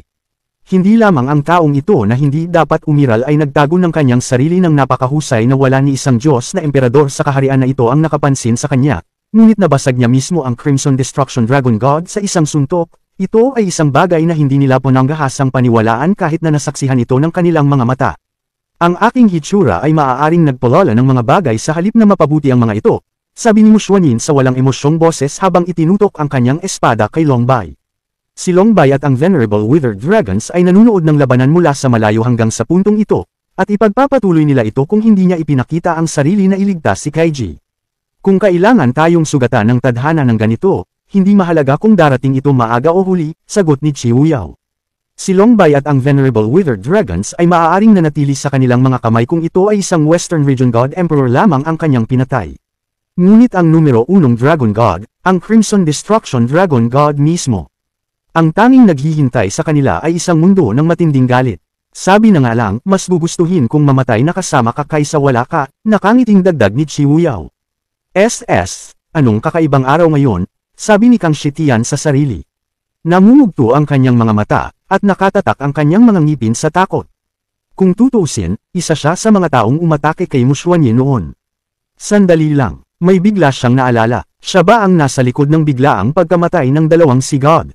Siya ay dapat na, nagawa niyang patayin kahit ang Crimson Destruction Dragon God sa isang hit. Ang dalawang si Gods ko siguro ay kasing dali ng mga baboy sa pagkakatay sa kanya. Nangangahulugan din iyon, na ilang beses kong naramdaman ang kakaibang lamig na gumagapang sa aking gulugod, hindi lang ito imahinasyon ko. Hindi napigilan ni Kang Shitian ang pagpapawis nang mag-isip siya hanggang sa puntong ito. Halika na, maaaring inatake kita noong araw na iyon, ngunit halos hindi ako nag-effort dito. Gaano ka dapat mag-higanti na gusto mo akong patayin sa isang token gesture? Paano, posible ba ito? Sabi ni Long San, na nakakunot ang noo. Ito ang Moonsplitting Cascade, sabi ni Long Yi. Ang Eastern Ice Phoenix ay bumababa sa aking natatandaan dahil ang mga kapangyarihan nito ay mahirap ibagsak. Kung iisipin na, Fei, bulong ni Long Wu habang nakapikit. Akala niya ay pinutol na niya ang lahat ng kanyang emosyonal na ugnayan sa mundo mula noong araw na pumasok siya sa hibernation, kaya bakit hanggang ngayon ay nasaktan pa rin siya ng gusto sa pagkamatay ng kanyang anak. Itinulak ni Long Bai ang kanyang pagkabigla at pinakawala ng kanyang hilang aura at ang kanyang galit, na naging dahilan upang mapansin kaagad ng mundo. Kung hindi sapat ang isang kamatayan para patayin siya, dalawa ang mangyayari. Mag-isa na sana siyang magmarcha papunta sa larangan ng digmaan nang may bamantong hininga sa tabi niya. Payagan mo ako, naglaho ang anyo ni Long Wu at muling lumitaw sa harap ni Mushwanin. Nang itinaas niya ang kanyang braso, nagkalat ang maitim na ulap, at ito parang ang langit mismo ang bumabagsak sa kanya. Wala kang kapantay sa lahi ng tao. Hindi mo dapat ginalit ang mga dragon. Dinala lang ni Mushwanin ang Snow Princess Sword at sumugod patungo sa Long Wu gamit ang Moonsplitting Cascade, nag-iwan ng 1,000,000 nagyayelong after images sa likod niya. Nang sinaksak niya ang Venerable Withered Dragon, 1,000,000 ice lot uses ang lumabas sa kanyang espada. Ang kadiliman ng malalim na enerhiya ni Chiu Yao ay sumunod sa kanyang kapareha ng may perpektong pagkakasabay. Ang biglaang pagdilim ng langit ay naging itim ang dapat na asul na lotus. Ang kanilang mga katangian at maging ang kanilang mga lahi ay magkaiba, ngunit ang kakaibang duo ay ganap na nagtrabaho sa isa't isa. Nang pumutok ang mga itim na lotus, agad na nahulog si Long Wu sa isang malamig at madilim na kailaliman. Long Si, sabi ni Long Bai, tulungan mo si Long Wu. Boss! Isa pang Venerable Withered Dragon ang sumali sa laban. Ang espasyo mismo ay nanginginig ng ilabas ni Long Si ang kanyang draconic aura. Para bang ang pinagsama-samang bigat ng lahat ng kapangyarihang lumalaban sa bahaging ito ng mundo ay nagtutulak nito patungo sa bingit ng pagbagsak. Ito ay sina Mushwanin at Chiu Yao laban sa dalawang Venerable Withered Dragons.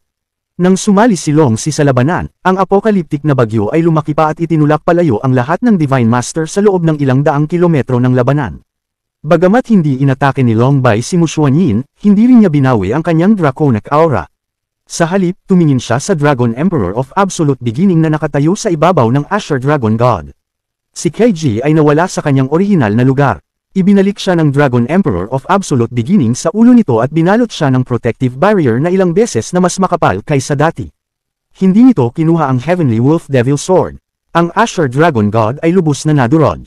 Halatang bali ang kanyang gulugod sa sobrang baluktot ng kanyang katawan. Kung isa sa alang-alang ang lakas ng Asher Dragon God, hindi siya dapat natalo sa ganitong estado kahit na hindi siya katugma sa Dragon Emperor of Absolute Beginning. Gayunpaman, ang malakas na suntok na halos makabasag ng kanyang buong bungo at nawasak sa kalahati ng kanyang kamalayan ay nakaaapekto pa rin sa kanya. Kahit ngayon, ang nagyayelong enerhiya ni Mushwanin ay sumisira sa kanyang loob na parang 1,000,000,000 Arctic needles. Itinaas ni Longbay ang kanyang braso at magpapadala na sana ng isang malakas na putok ng enerhiya sa Dragon Emperor nang biglang, may nahadjap ang kanyang mga mata. Ang digmaan ay napakalakas na ang mundo ay literal na gumuho sa bawat maliit na sandali. Halos 70% ng Deep Sea God Realm ay gumuho, at ang lupain sa kabila nito ay natunaw sa alikabok. Matagal na panahon na ang nakalipas. Gayunpaman, ang Royal Palace sa gitna ng Deep Sea God Realm ay bahagyang naapektuhan ng pag-atake. Ito ang tanging buo na istruktura sa gitna ng dagat ng mga guho at alikabok. Tumingin si Longbay sa kanyang paligid at sinimulang alalahanin ang lahat ng nangyari mula noong simula ng digmaan. Bigla, napagtanto niya na halos lahat ng malalim na practitioner sa hilagang rehiyon ay nakikipaglaban sa ibang lugar o sadyang kinaladkad ang kanilang labanan palayo sa palasyo ng hari.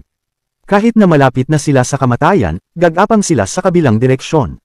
Sumimangot si Longbay at inipon ang kaluluwa ng kanyang dragon. Nang dumulas ang kanyang kamalayan sa palasyo ng hari, sinalubong siya ng hindi kapani-pani walang mataas na antas ng mga hadlang, at isang mahinang aura ng kadiliman. Siya ang ninuno ni Yama na hindi nagpakita ng mukha sa lahat ng oras na ito. Sa gitna ng 7-layer barrier, naramdaman ni Yantu ang pagdampi ng kaluluwa ng Dragon Monarch at biglang binuksan ang kanyang mga mata. Long San, dapat din tayong kumilos, sabi ni Long Yi. Ang babaeng ito ay malamang nakasing lakas ng Eternal Heaven na dalaga sa kanyang kalakasan, kung hindi man mas malakas. Maaaring hindi siya matatalo ni Long Wu nang mag-isa. Maghintay, biglang sabi ni Longbay at itinuro ang palasyo ng hari. Atake ang palasyo. Kabanata 1844. Walang hanggang madilim na dugo at kaluluwa, 2.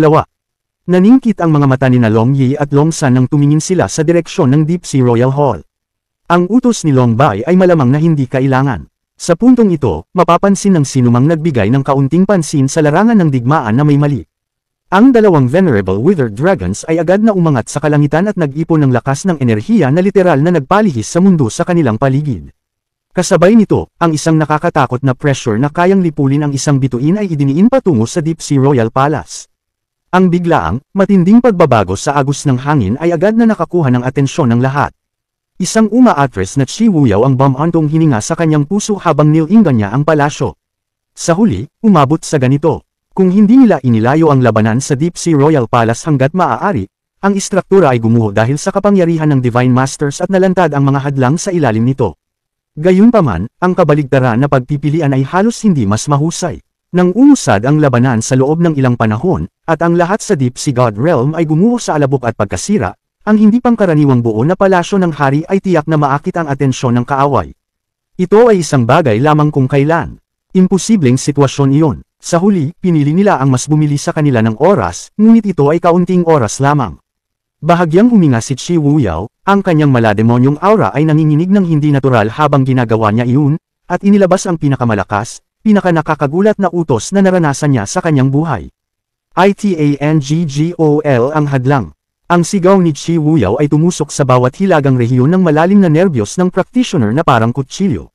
Ang hadlang ng palasyo ng hari ay ang isang bagay na inatas ang ipagtanggol sa lahat ng bagay. Kahit nasa kamatayan, kailangan nilang isalansan ang kanilang mga bangkay sa ibabaw ng isa't isa upang bumuo ng huling linya ng depensa. Ang Venerable Withered Dragons ay napakabilis. Sa isang sandali, nilapitan na nila ang airspace ng Deep Sea Royal Palace at sabay-sabay na pinakawala ng kanilang mapangwasak na draconic energy. Rumble, halos kasabay nito, isang sumisigaw na itim na liwanag ang palm unit sa bubong ng palasyo ng hari at diretsyong lumipad patungo sa Long Yi at Long San. Naiipon na ni Yantu ang kanyang lakas nang maramdaman niya ang pagdampi ng draconic soul ni Longbay. 10 Yama Devil Black Talon ay agad na pinutol ang enerhiya ni Long Yi at Long San bago ang sumisigaw na Yantu ay nagtangkang tumusok sa dalawang lalamunan ng Venerable Withered Dragon. Casual na itinulak ni Long Yi at Long San ang kanilang mga braso. Kasabay nito, ang kulay abong puting imahe ng mga talon ng Dragon God ay kumislap sa itaas ng kanilang mga braso. Bang! Nagkaroon ng malakas na putok, at ang espasyo kung saan nagkabanggaan ang tatlong enerhiya ay nabasag sa 1,000,000 piraso. Mahigit sa kalahati ng mga banal na bato na ginamit sa pagtatayo ng palasyo ay agad na gumuho at nagsiwalat ng pinakalabas na hadlang. Ang 7 layer na hadlang ay itinayo gamit ang malalim na enerhiya ng kadiliman ng tatlong ninuno ni Yama, Shi Wuyao, Chen Yinger at ng Yama Emperor. Ginamit noon ni Yun Che ang Eternal Calamity of Darkness para alisin ang presensya nito sa pinakadakilang antas. Hindi lamang ganap na naghiwalay ng tunog at aura ang 7-layer barrier, naghiwalay din ito ng liwanag.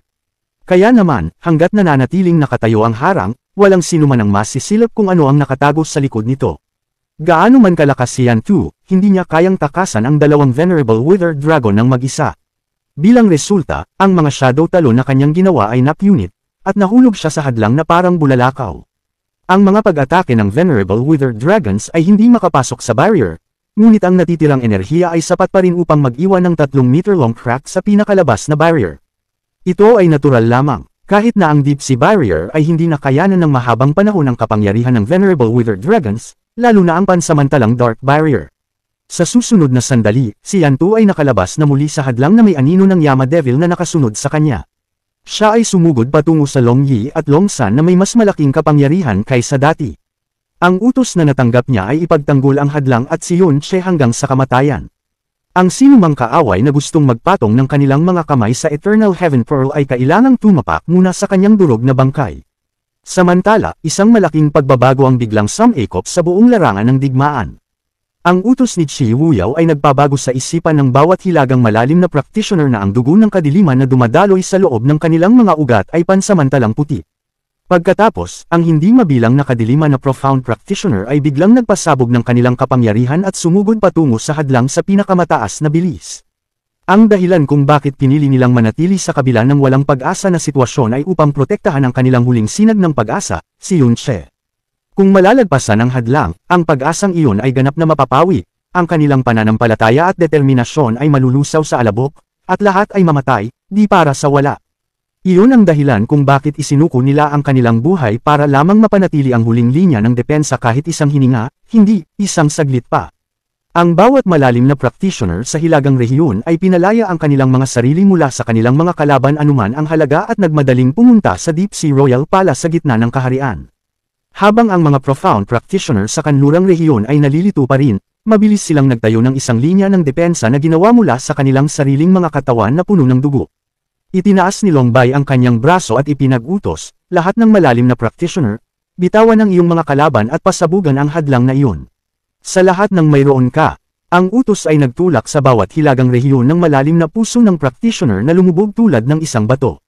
Ang hangin ng larangan ng digmaan ay nagsimulang literal na umikot.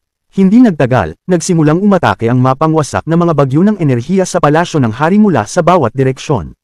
Ang mga buto ng hilagang rehiyon ng malalim na mga practitioner ay nagsimulang tumirek. Ang kanilang mga ekspresyon ay naging hindi kapani-paniwalang ganit din. Sa isang head-to-head na labanan, kahit na ang kaaway ay mas malaki sa kapangyarihan, mga numero o pareho, ang disadvantaged na practitioner ay maaaring pumili upang kontrahin ang pag-atake, ipagtanggol, umiwas, o tumakas hanggang sa isang mas magandang pagkakataon ang magpakita mismo. Gayunpaman, hindi ito ang kaso kapag ang layunin ay upang ipagtanggol ang isang hadlang sa kamatayan. Nangangahulugan ito na kailangan nilang magbantay laban sa pinakamalakas na pag-atake ng kalaban gamit ang kanilang kapangyarihan at katawan ng direkta. Kahit na sila ay pumutok ng kaunti, ang mga pag-atake ng kalaban ay hindi pinapayagang tumama sa hadlang. Ang labanan ay desperado sa simula, ngunit ngayon ang larangan ng digmaan ay inilipat sa Deep Sea Royal Palace, at ang kawalan ng pag-asa ay maraming beses na mas malala kaysa dati. Nagawa ni Yan 1 at Yan 3 na mapatamba ang kanilang mga kalaban at sumugod sa palasyo ng hari. Gayunpaman, hindi magawa ni Namu Xuanyin at Shi Wuyao. Ang kanilang mga kalaban ay ang dalawang dakilang Venerable Wither Dragons, ilan sa pinakamalakas na profound practitioner sa buong larangan ng digmaan. Sa sandaling sinubukan nilang umalis, dalawang magkapatong na draconic na domain ang agad na nagselyado sa lahat ng espasyo sa kanilang paligid. Kahit ang Venerable Wither Dragons mismo ay hindi makaalis sa domain na ito. Agad na nagbago ang isip ni Mushuanyin at inatake ang dalawang Venerable Wither Dragons gamit ang Moonsplit Cascade. Ang pagpapanatiling abala sa dalawang ito ay malamang na mas mabuti para sa hadlang. Yama Ancestors, bantayan ang kanlurang bahagi. Yama Emperor, Jia Xin at Jia Ling, bantayan ang hilagang bahagi. Realm King, Rumble, naantala ni Longxi ang sound transmission ni Chi Wuyao bago siya nakatapos. Ang Devil Queen ay dahan-daw ang lumingon upang titigan siya, at ang Venerable Withered Dragon ay biglang na-goosebumps, at ang kanyang puso ay naging kasing lamig ng yelo. Kasabay nito, ang kanyang itim na lasso ay nagsimulang magbunga ng maraming bangungot na itim na lotus na ngumunguya ng butas-butas sa domain ng dragon. Hindi na siya nagpadala ng mga sound transmission dahil hindi na ito kailangan. Ang tanging nagpapanatili sa lahat na nakatayo ay ang kanilang huling pag-asa at pananampalataya. At ang tanging bagay na makapagpapasya sa huling resulta ay kapalaran. Ang lahat ng espasyo sa loob ng 500 kilometro mula sa Deep Sea Royal Palace ay marahas na nag-distort. Ang gusali ay hindi maaaring hindi maging sentro ng larangan ng digmaan, ang focus ng pinakamasamang labanan na nakita ng God Realm mula noong ito ay nagsimula.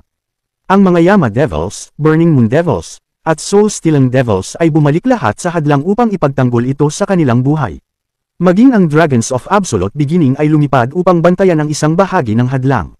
Nang ang lahat ng kapangyarihan ng kanluraning banal na rehiyon at ang hilagang banal na rehiyon ay naging nakatuon sa isang lugar, isang uri ng kalupitan na hindi pa nakikita ng mundo noon ang naganap.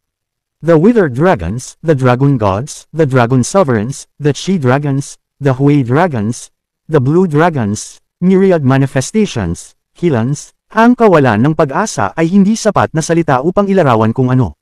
Ang nararamdaman ng mga Diablo kapag ang buong kapangyarihan ng kanlurang banal na rehiyon ay tunay na nanghina sa kanila. Boom! Rumble! Dalawang Yama Devils ang nagsanib kamay at hinarang ang pag-atake ng 4 na Dragon Sovereigns, ngunit ang halagang binayaran nila ay ang pagpunit ng kanilang mga armas sa kanilang sarili sa 12-dosenang mga lugar. Gayunpaman, ang Dragon Sovereigns ay muling umatake ng hindi nagtagal, na pinilit ang dalawang Yama Devils na itulak pasulong ang kanilang mga pumulandet na armas at muling magpakawala ng agos ng dugong Yama Devil na kapangyarihan. Ang kanilang mga mata ay mukhang ganid, at ang konsepto ng takot at sakit ay tila wala sa kanilang isipan. Bang! Sa pagkakataong ito, pinalipad ang dalawang Yama Devils, ngunit pilit nilang kinansela ang kanilang momentum at muling sumugod sa mga putok ng enerhiya ng Dragon Sovereigns. Dahil ang kanilang kapangyarihan ay ginugol, ginamit nila ang kanilang sariling mga katawan upang harangin ang pag-atake, literal na nagsasakripisyo ng laman, dugo at buto upang pigilan ito sa pag-abot sa hadlang. Boom! Ang langit ay bumuhos ng dugo. Ang pag-atake ng 4 na Dragon Sovereigns ay umabot pa rin sa barrier, ngunit 30% na lang ng kanilang kapangyarihan ang natitira sa kanila. Lahat ng hilagang rehiyon ng Divine Sovereigns na umiiwas sa labanan unti ako ngayon, ang mga malalalim na practitioner na walang lugar sa larangan ng digmaan ng pinakadakila, ay umungol ng kanilang mga puso at sumugod sa pagtatanggol ng palasyo ng hari. Ginamit nila pareho ang kanilang kapangyarihan at ang kanilang mga katawan upang protektahan ang hadlang sa abot ng kanilang makakaya. Gayunpaman, hindi ito magkano. Ang kanilang mga katawan ay maaaring walang kapantay sa mga mata ng isang mortal lamang, ngunit laban sa isang banal na guro. Ito ay halos hindi mas mahusay kaysa sa papel. Ilang saglit lang ay natakpan na ng mga nabasag na piraso ng kanilang mga bangkay ang harang. Hold the line! Hold the line! Si Yan Tianxiao ay tumili na parang hayop at nagpadala ng 3 Chi Dragon at ang kanilang mga energy blast na lumilipad sa malayo, kahit na nangangahulugan ito ng paglala ng sugat na iniwan ni Long Bai sa kanyang katauhan kanina. Dumagundong, isang kadiliman ang malalim na porma sayon ang nabasag, at pareho sina Yuo at Chanyi na bumagsak sa lupa. Agad na nag-teleport sina Yao Dai at Qingying at kinuha ang kanilang mga posisyon. Lahat ng 9 na witches kabilang sina Jia Xin at Jia Ling ay nasugatan sa puntong ito. Jia Xin at Jia Ling lalo na ang kalahating basa sa dugo at nanlalabo sa loob at labas ng malay dahil kailangan nilang harapin ang mga pag-atake ng Pure Dragon God at Purple River Dragon God. Kahit na noon, ang malademonyong talam sa kanilang mga kamay ay tumangging palabnaw ang kanilang ilaw. Itinaas ni Long Bai ang kanyang braso at itinutok ang kanyang palad sa malayong Dragon Emperor of Absolute Beginning. Isang kadena ng kalawakan na binaluktot ng isang mapurol na daing, at ang Dragon Emperor of Absolute Beginning ay napaatras ng isa pang 50 kilometro sa kabila ng pagtanggap ng pag-atake mula sa 50 kilometro ang layo. Pagkatapos ay itinaas niya ang Asher Dragon God gamit ang parehong Draconic Aura. Bumangon ang Dragon Emperor of Absolute Beginning at inutusan ang lahat ng dragon nito na protektahan ang Deep Sea Royal Palace. Gayunpaman, nanatili ito sa kinaroroonan nito dahil ang pagprotekta kay Kaiji ang pangunahing prioridad nito. Si Kaiji ay ganap na pagod at walang malay ngayon. Walang paraan na hahanapin nito ang isang kalaban ng mag-isa, lalo na ang hakbang sa lugar ng pagpatay na ang Deep Sea Royal Palace ngayon. Nagkaroon ng asul at kulay abong flash, at ang Asher Dragon God ay bumalik sa anyo nitong tao. Halos kalahati ng mga buto nito ay tuluyang nabali, ang kanyang bungo ay natatakpan ng mga bitek, at ang kanyang mukha ay halos hindi na makilala. Gayunpaman, ang nakakatakot na puwersa ng buhay at pangangatawan ng isang Dragon God ay talagang pinahintulutan siyang bumangon sa kabila ng kanyang bali ng Gulu God at magsalita sa isang hindi pangkaraniwang malinaw na boses, ang iyong kamahalan. Asher, ay nabigo, hindi sumagot si Longbay sa kanya. Nanatiling nakalok ang kanyang tingin sa Deep Sea Royal Palace. Bang! Isang biglaang ingay ang bumungad sa puso ng lahat. Ito ang unang layer ng barrier na nabasag sa mga piraso sa gitna ng pag-ulan ng dugo. Dapat nasa loob si Yunche. Ipinahayag ang Asher Dragon God. Ang kanyang paalala ay ganap na hindi kailangan. Pinili ng Northern Devils na manatili at kalabanan sila kahit alam nilang darating sila. Malinaw na ngayon na hindi sila binibili ng oras para bumalik si Yunche sa Northern Divine Region.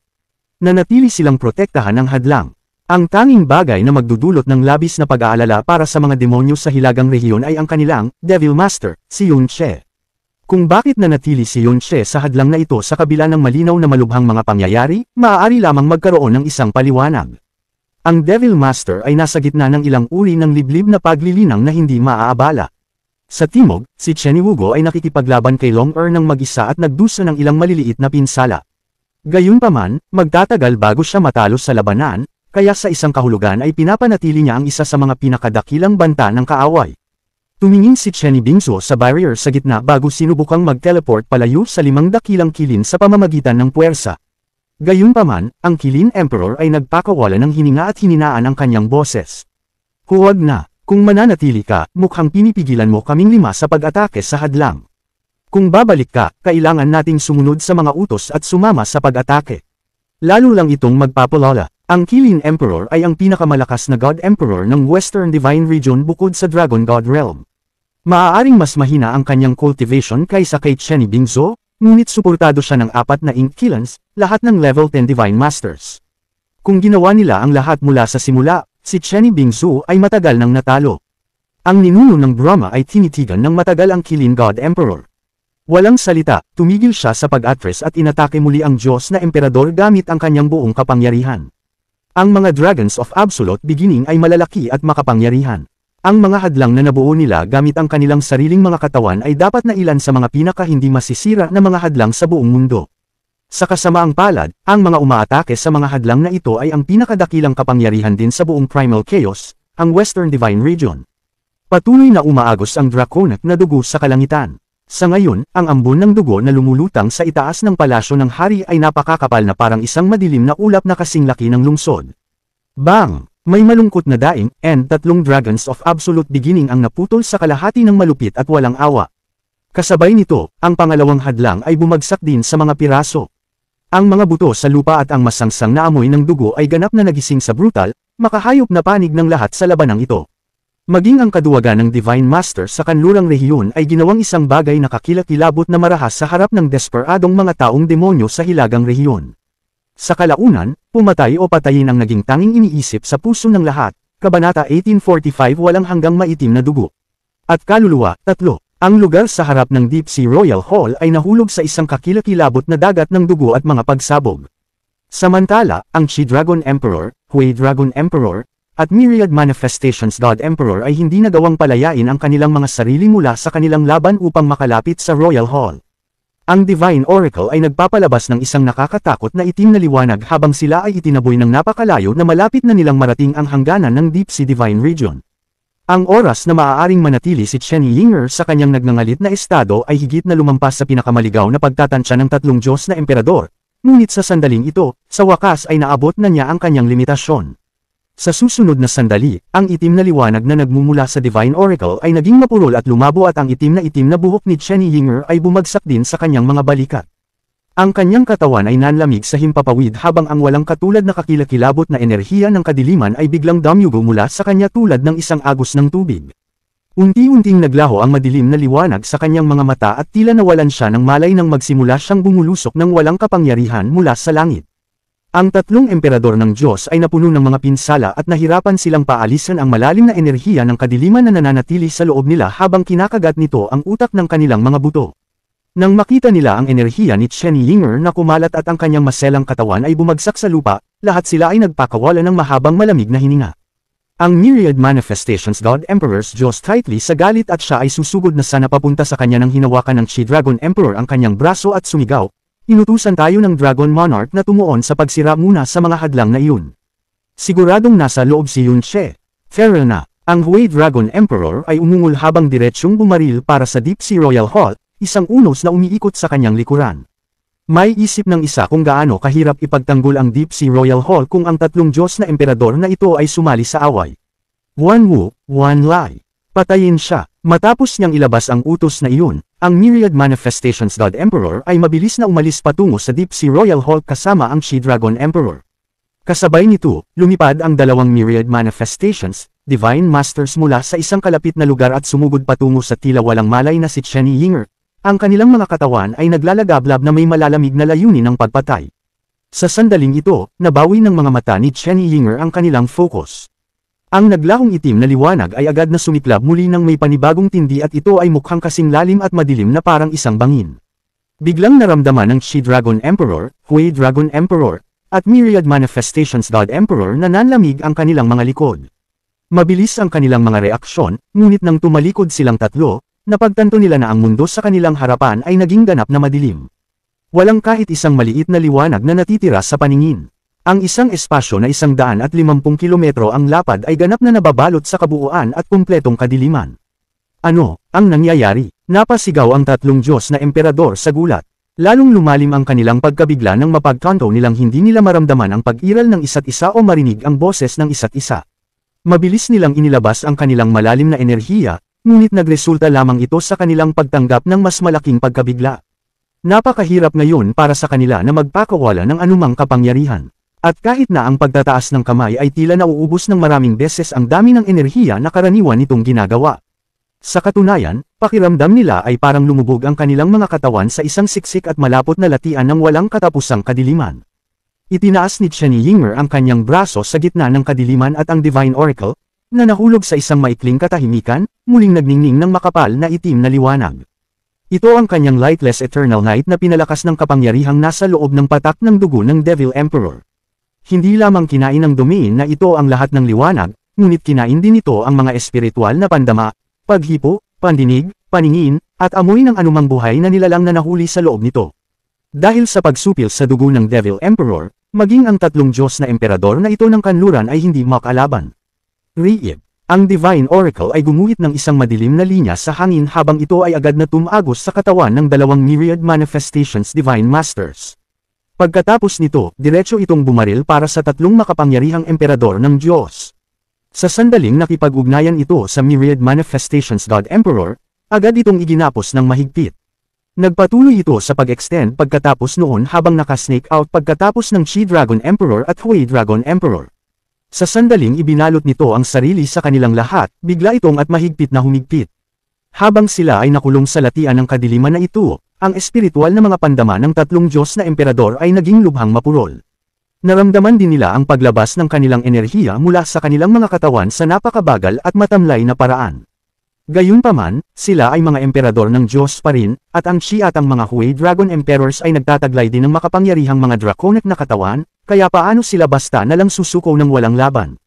Habang desperadong nagpupumiglas sila, pinutol ng Divine Oracle ang kanilang malalim na enerhiya at ang kanilang laman, at sa sandaling ito ay umabot sa kanilang mga buto huminto ang paghigpit. Unti-unting bumagsak ang mga patak ng dugo mula sa sulok ng bibig ni Chen Yinger sa dilim at ang kanyang mukha ay unti-unting namutla. Ang dating pagkawala ng kanyang enerhiya ay hindi isang ilusyon. Ang patak ng dugo ng Devil Emperor ay perpektong sumanib sa katawan ni Chen Yinger. Kaya naman, automatiko nitong binawi ang kapangyarihan nitong protektahan si Chen Yinger nang malapit na sa limitasyon ang kanyang katawan.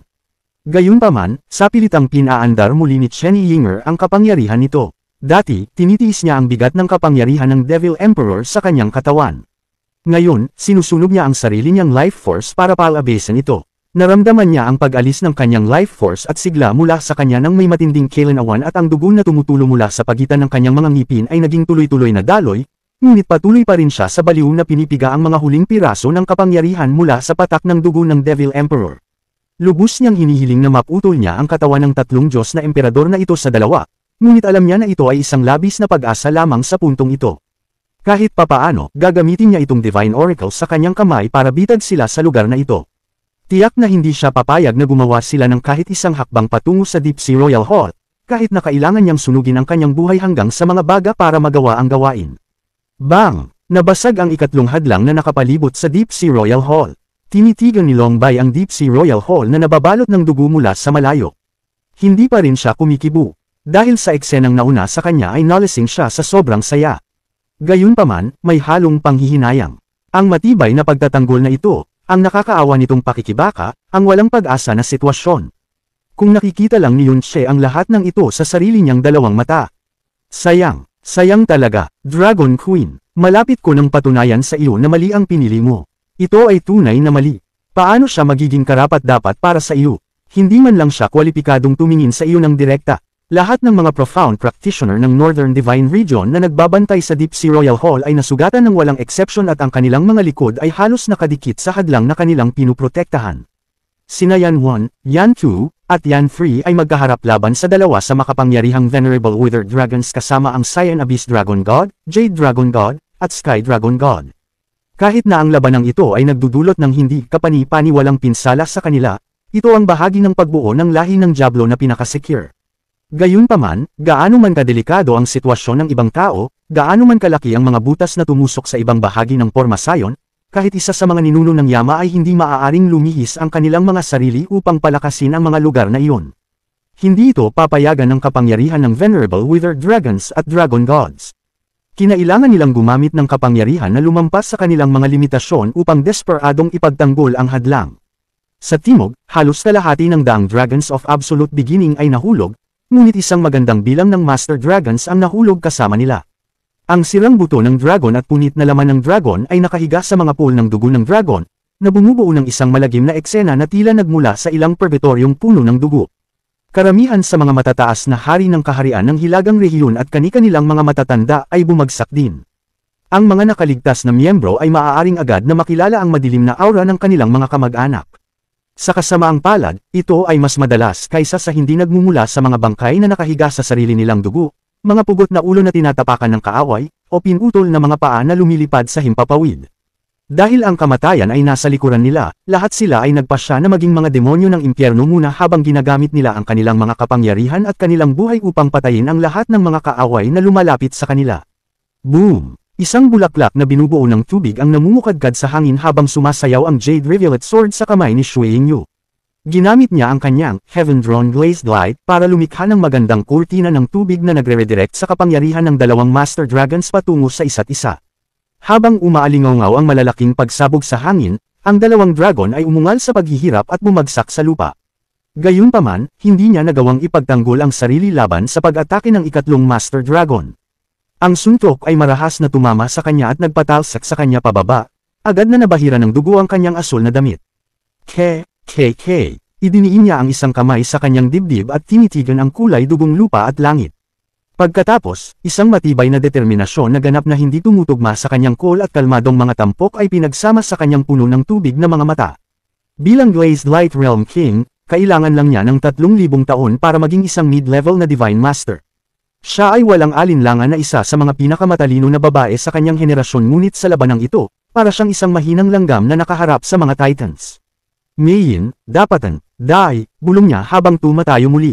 Muli niyang inilunsad ang sarili sa langit habang ang likidong asul langit na liwanag ng Glazed Light Realm ay bumubulusok mula sa kanyang katawan at nagniningning sa pinakakakilakilabot na labanan na naganap sa kasaysayan ng God Realm. Boom! Boom! BOOOM! Ang sunod-sunod na alon ng hindi kapani-paniwalang kapangyarihan ng Divine Master ay sumabog sa ibabaw ng barrier. Kung hindi ito naging hadlang sa kadiliman na nabuo ng lahat ng pinakamakapangyarihang Divine Masters ng Northern Divine Region, nawasak sana ito sa isang alon ng pag-atake. Mas madaling kabkuban ang isang kastilyo kaysa ipagtanggol ito. Higit pa rito, ang kastilyo na pinag-uusapan ay isang hadlang na maaaring salakayin mula sa lahat ng panig. Kahit na ang Northern Divine Region ay doble ang bilang ng mga Divine Master sa field, hindi pa rin sila magkakaroon ng sapat na tao para harangan ang lahat ng mga pag-ataking iyon. Bilang resulta, ang bawat pagsabog laban sa hadlang ay marahas na pumutok sa puso ng lahat ng malalim na practitioner ng Northern Divine Region. Ang mukha at mga braso ni Yan Tianxiao ay natatakpan ng dugo at ang kanyang mga daliri ay kahawig ng mga nakakatakot na kuko habang pinupunit nila ang mga katawan ng mga Divine Masters at pinalipad sila. Kapalit nito, hindi mabilang na sariwang sugat ang tila sumusulpot sa kanyang katawan pagkatapos ng bawat palitan ng suntok. Ang madugong butas na inip ni Long Bai sa kanyang dibdib ay lalong napunit.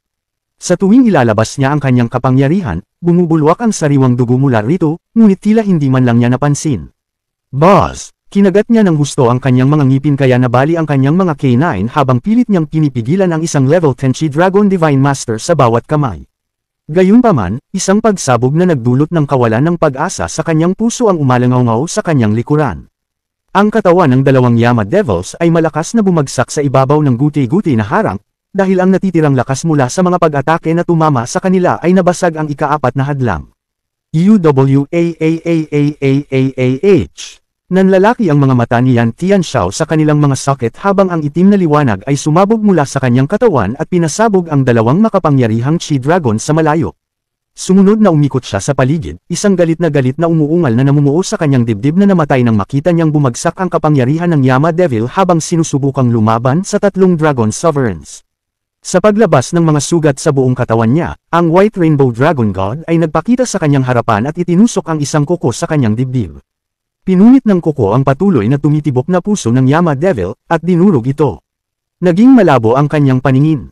Ang 10 Yama Devils ng Yama Realm, isang puwersa na dating ipinagmamalaking naghari sa iba pang bahagi ng Northern Divine Region, ay naging 4 na ngayon.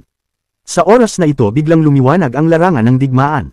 Isang sinag ng liwanag ang biglang sumikat sa mundo ng Lightless Eternal Night.